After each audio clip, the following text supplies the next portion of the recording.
miss anything? Okay, I think that's it. Thank you. Hello everyone, my name is Rick Taylor. I'm the executive producer at KGW, that's Channel 8, the NBC affiliate in Portland. I've been at KGW for about 10 years now. Started as a producer there. I started my career path in Pocatello, Idaho, a much smaller station. And I actually started that while I was going through school.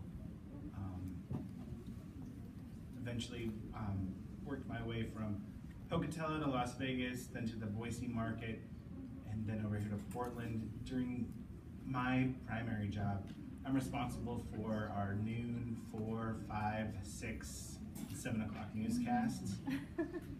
So I work with all of our producers from our morning meeting, where we decide story content, not just with the producers, but with our reporters, with our assignment desk. Then with each show, I work with each producer to make sure we're ready to go. I coordinate elements with our live crews and our reporters, what we have, is it in. Responsible for the big picture of what we have as a show. And then I'm also responsible for combing through, finding inaccuracies in scripts. Is everything supported? Is that super? Is it misspelled? We don't want that, because that's the tiniest mistake, and everybody notices it. I love my job. It's really exciting. Things are going on big events are going on every day. My name is Willen Sin. I work for this little small team called the Portland Trail Blazers. If you guys don't know what it is, we just play basketball for a living, like even myself. So my name is Willen, and I'm a partnership marketing specialist for the Trailblazers. I've been in that job for about 3 years. What my job really entails is there's obviously a lot of clients and sponsors related with the sports industry, and so what we do is we help activate their brand within our brand. So I have a book of businesses and clients that I work with that say, hey, I want to do this in the arena. And I go, you know what, that's a really bad idea, because our fans like this, and this is the way we should market. This is the way our brand works with our fans, and this is what we look for. And so it's a lot of dialogue and client interactions and building relationships to ensure that their brand is well represented with our brand. And then I do a lot of event planning, a lot of hospitality, as well as just a lot of activations that happen on the court.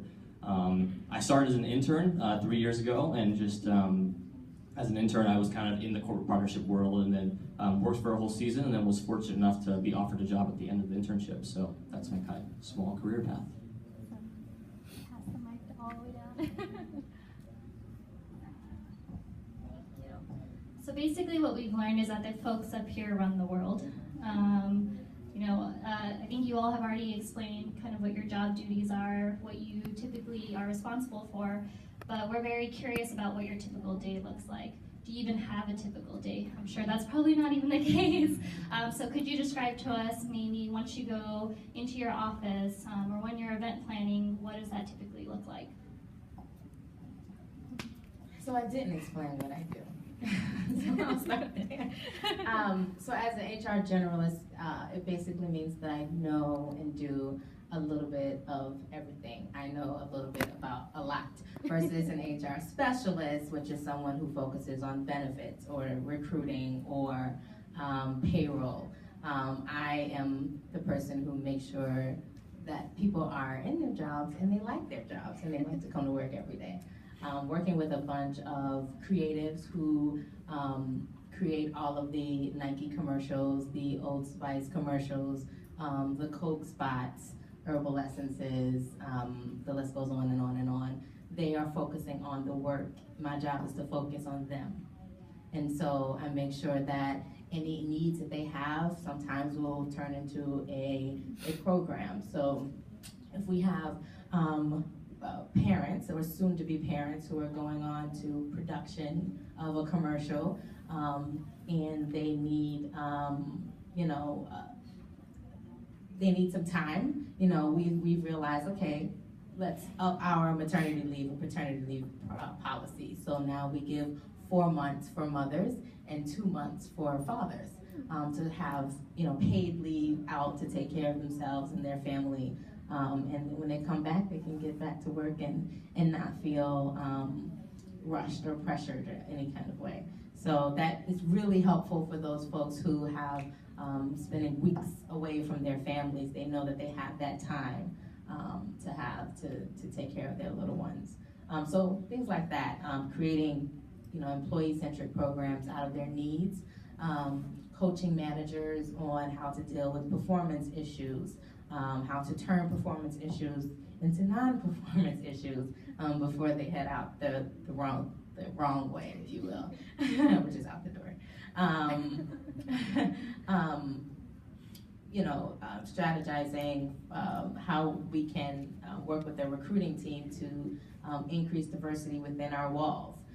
So there's a lot that goes into it. I'm kind of a partner, like an HR business partner for each of our groups. I have 10 departments that I service, their go-to HR person. So if if you're an employee and you don't feel comfortable talking to your manager, or if you want a promotion and you don't know what to do about it, or you have some life situation going on and you need help, or you don't know what benefits we have to offer you, then you come to me. If you're a manager and you, like I said, have a performance issue, or you want to kind of restructure your department, I would help that manager with that. So a little bit about a lot.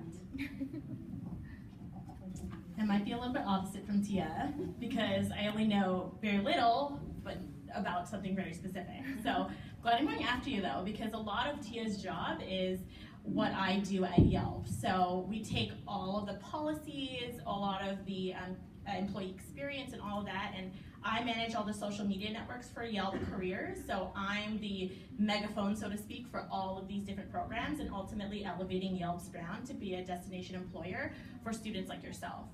So I have been in this role, I guess I didn't talk about it earlier, but I've been in this role for about officially a few months now. The great part about Yelp is I started out in recruiting, so that was my background, graduated from college in California, and then started at a recruiting firm the first year and a half out of school, and I've been at Yelp for about 3 years now, and I transitioned into the sales recruiting team.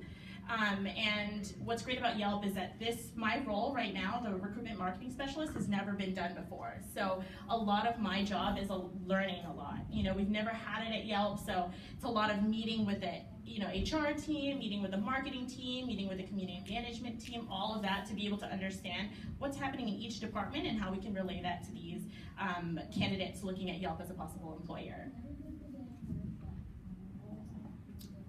I think I'm also the opposite of what Tia does. So I represent kind of the content producer side.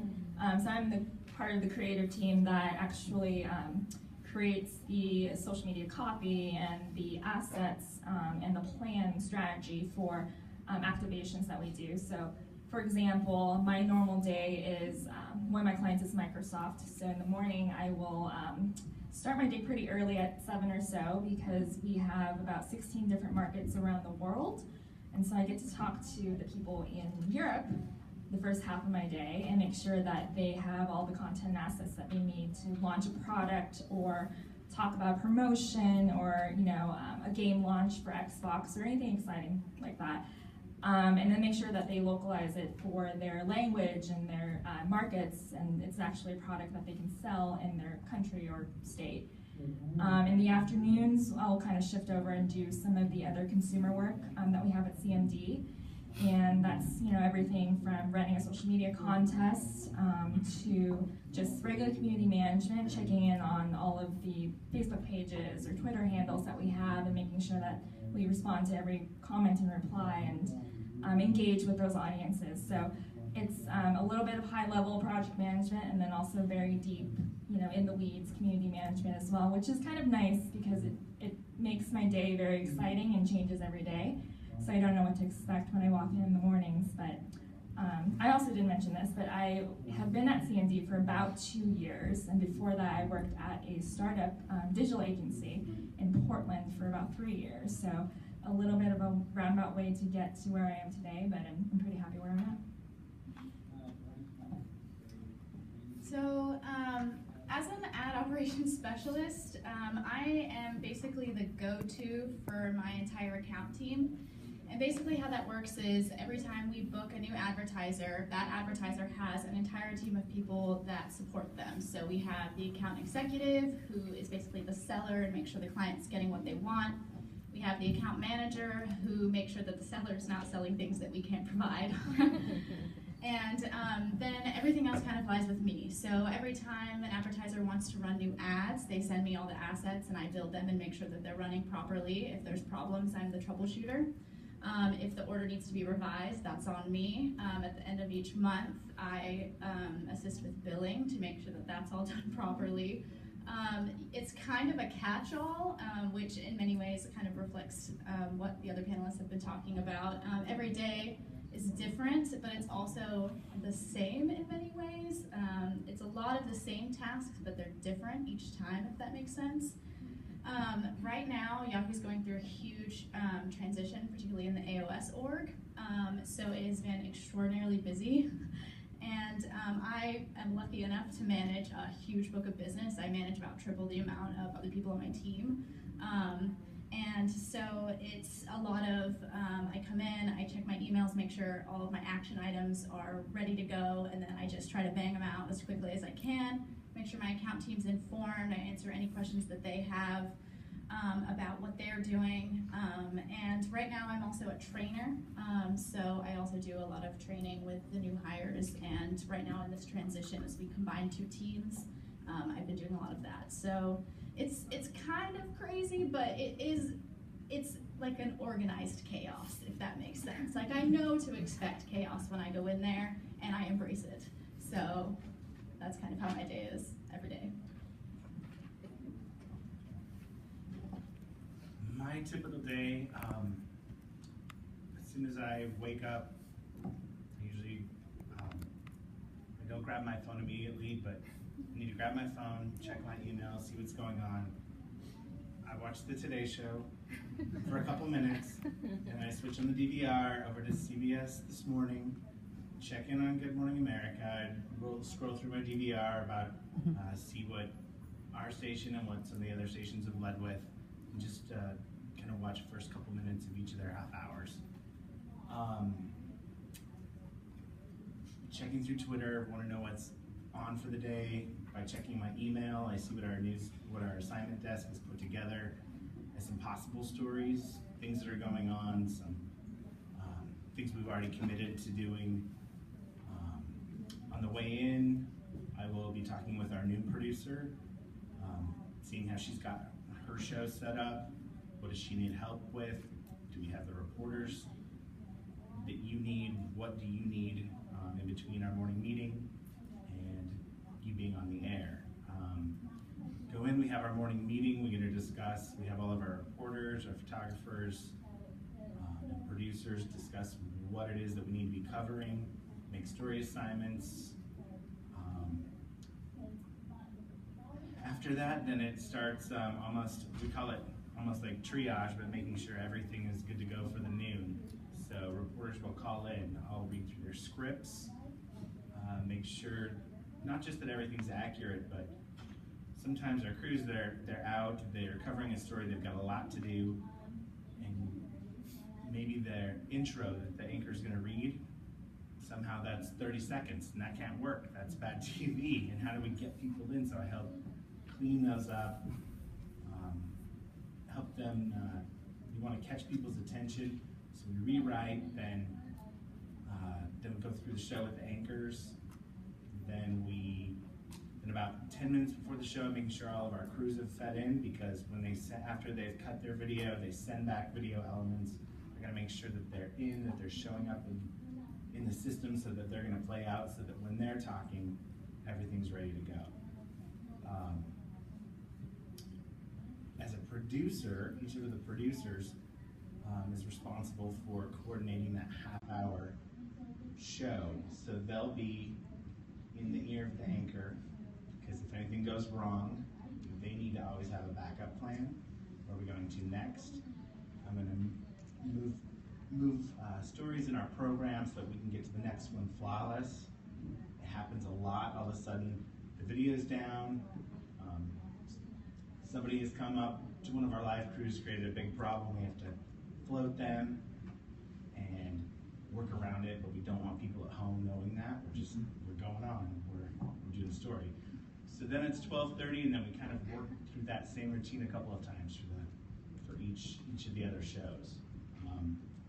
I get to work with all the creatives because the reporters, the anchors, each of the producers, they're all trying to be creative in their own ways. I'm trying to coordinate their creation, trying to help them be creative, and also make sure that all of their creative activity is going to fit our brand and work together.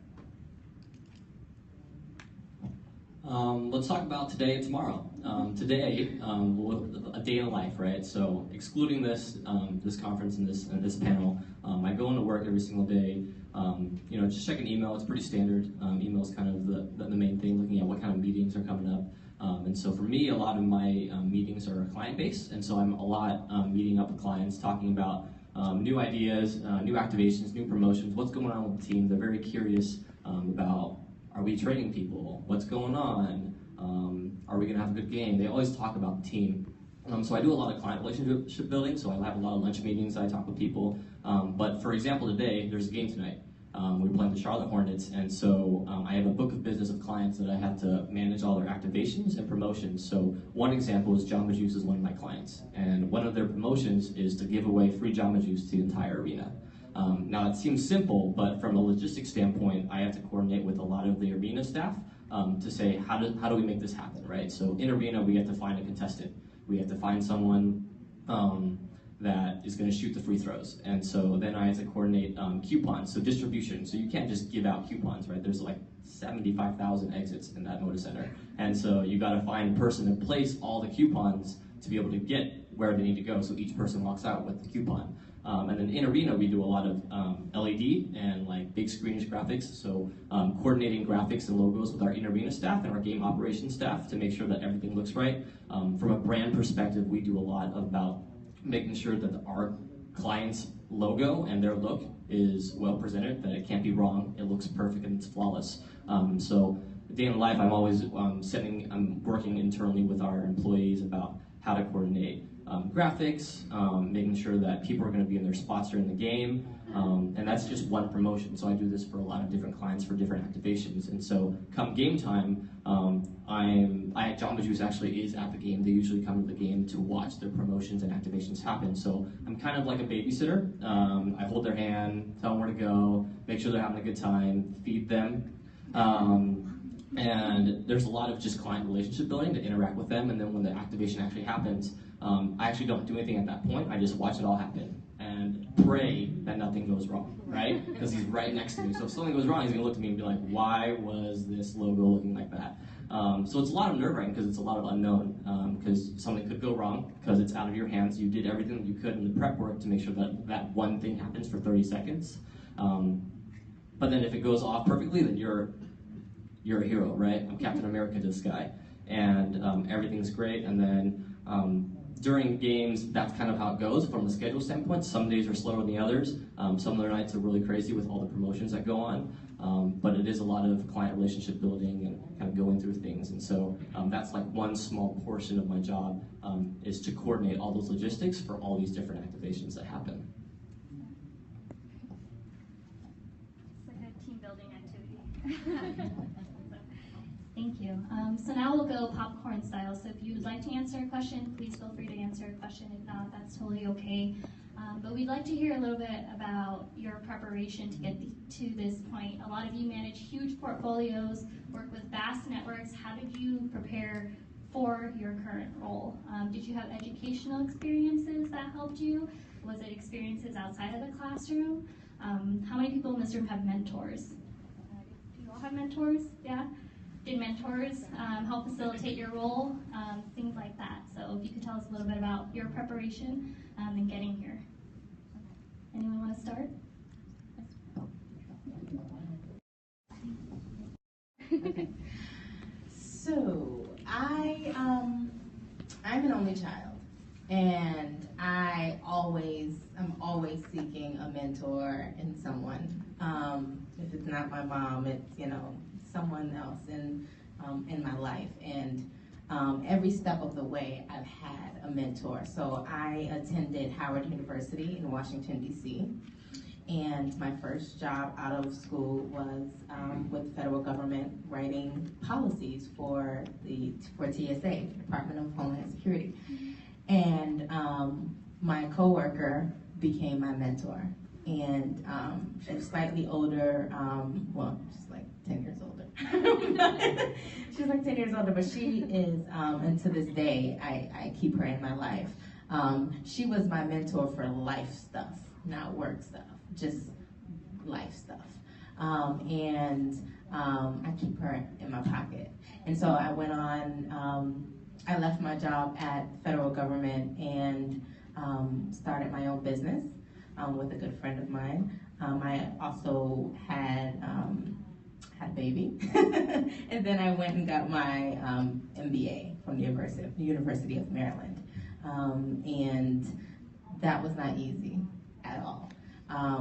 But I depended on my mentor every step of the way. She had young children. She had also gotten her MBA, a few years after school, so she knew what that felt like.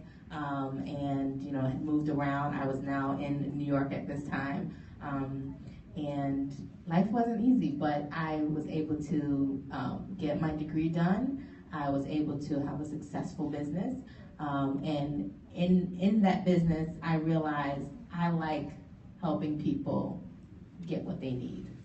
I realized that I have a lot of people around me who are creatives. I'm not a creative, but they are.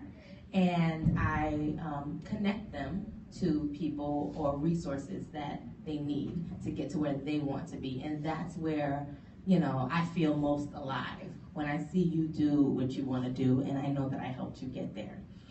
So that's when I realized, okay, I need to keep doing this, but I don't want to run this business anymore. It was a photography business, and we did a lot of stuff, and it was great and wonderful, but I didn't want to do it anymore. And I didn't want to be, sitting at home. I wanted to go to work every day. So once I graduated, I went back to DC and got into DC government in HR. And I realized, okay, this is where I need to be. I was an HR advisor for my agency. And I was working at the Department of Employment Services. So that's where people go to get their unemployment checks. And people aren't happy when they come to that agency. So I didn't give out the checks. I took care of the people who gave out the checks. And I realized taking care of the people who have hard jobs is where I need to be. And I did that for a few years. And then my husband got a job at Nike across the country. And I was on maternity leave. And we were like, all right, let's go. So I left my job and we flew across the country and ended up in Portland. And 3 months later, I was at Whiting & Kennedy and realized, oh, these people have real jobs. Like, this is hard, creating these commercials and these spots, and they're at work on 24 hours a day, and they need someone to take care of them. And I raised my hand. That's me. And I love what I do. It's non-traditional HR. I didn't get a degree in HR. I didn't have any HR besides, my previous job. I didn't really go the HR route. But in every job that I had, I took notice of what made me feel most alive in that job. And it always led me to the HR roles and responsibilities that I had. So whether it was hiring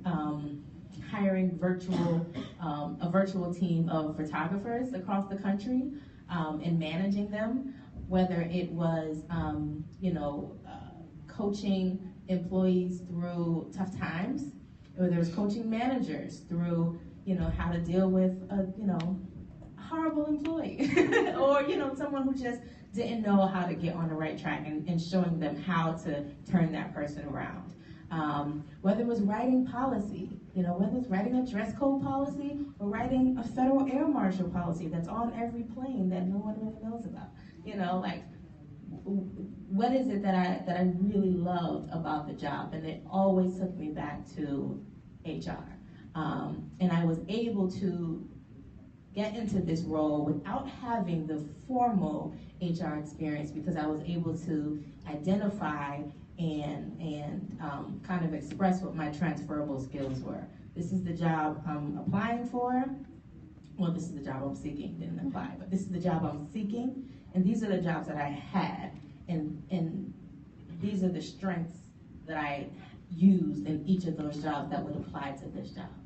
So you don't have to take the straight path. And someone mentioned, you know, her path was kind of curvy. You can go this way, but every curve, stop and take account of what makes you feel most alive. What are you most passionate about?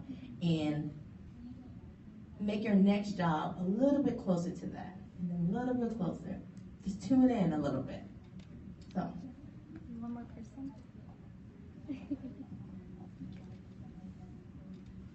Okay, so I saw when you guys were asked about how many of you guys had mentors out there, a lot of hands went up. And I think that that's really amazing, and I envy you guys. I do not have a mentor that helped me to see my path or give me advice. I have kind of a stereotypical, well, maybe not stereotypical, maybe an oddly stereotypical story. My dad is actually a genius, like a legit, like socially awkward, super high IQ, like only 4 people in the world know how to do what he does kind of guy, okay? And as you can imagine, that's very intimidating. My whole life he expected a lot from me. He told me that I couldn't go into the arts, and that he expected me to go into the sciences and things like that. And I don't have anything against the sciences. I think it's very interesting, but that is just not who I am. I actually went to school for literature. I have 2 degrees in literature, simply because he said, don't go into the arts.